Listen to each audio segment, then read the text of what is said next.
You have some stellar companies in the portfolio. We've also seen fintech on a tear until the government shut down, with Klarna and Chime coming to the market. So how much is artificial intelligence what companies need to infuse within themselves right now? Yeah, well, first of all, thanks for having me. I think financial services is one of actually the most interesting verticals for AI. First of all, if you just look at the size of the industry, right? Financial services is about 25% of the economy, about $17 trillion of aggregate market cap.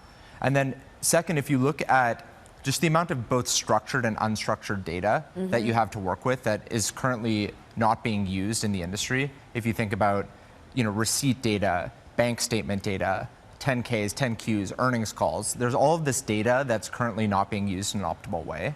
And then I think the last thing is if you think about the incremental economic value of making slightly better decisions with that data, whether it's making investment decisions, making underwriting decisions for credit or for fraud.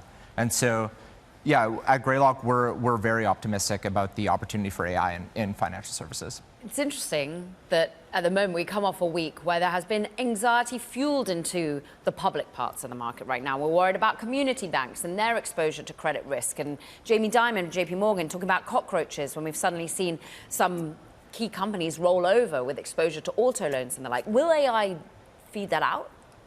I feel like that's the story of the economy in general. There's a lot of risks underlying, and then everyone's very excited about AI, right? And so we're focused a little bit more on the early stage software side, and the opportunity that we see is we're moving from a world where software is maybe 1 to 2% of the overall budget of a company, maybe 0.7% of the GDP represents software spend.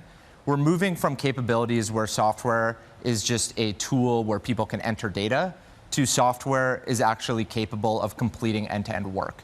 So if you just take any sub-segment within financial services, take accounting, for example, you have maybe $1.5 billion spent today on accounting software, and you have $140 billion spent on bookkeepers and accountants that are actually doing the work. And we believe that gap is actually going to narrow significantly because AI and software is now actually capable of completing end-to-end work. And that is just one example, but if you take every piece of the services side of financial services, that's kind of the trend that we're paying attention to. But for those services to be so impactful and so productive has to be the infusion of generative AI.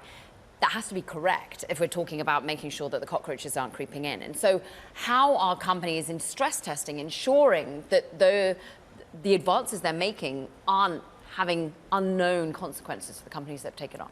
That's a great question. And the first thing that we think about is you're not comparing yourself against perfection, you're comparing yourselves against humans. And unfortunately, humans are also not perfect, right? And so if you take compliance as one example, right? This is a huge cost center for banks, right? If you take one of the large tier 1 banks, they can spend upwards of $300 to $400 million on compliance analysts.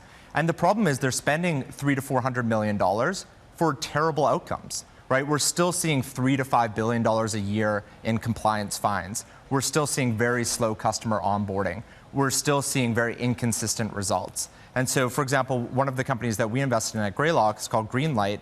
They use AI to basically automate this compliance workflow. And if people are concerned initially about accuracy, they basically use a human-in-the-loop system, right? So they have Greenlight basically automate a lot of the work that L1 analysts do, and then you still have L2 and L3 analysts checking the work and signing off. When you're thinking about investing in a Greenlight, there's also another Greenlight that my family uses when it comes to saving for small children and their financial literacy. You are starting to see these companies looking for the public markets themselves. How is your portfolio looking at aging out when you're writing into the smaller, earlier stage companies? Are they seeing a ray of light by what's happened with Klarna and Chime, even though we've seen some volatile trading? Yes, I mean, we were fortunate to be early investors in Coinbase, which is one of the public fintech companies in our portfolio.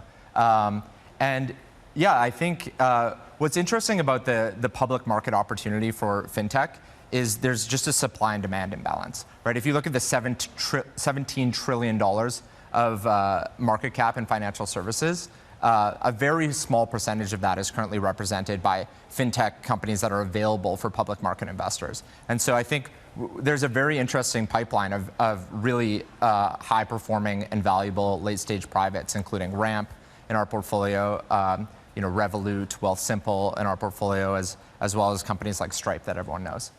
What about M&A? Because I know Steve Squary's been buying up certain fintechs as well.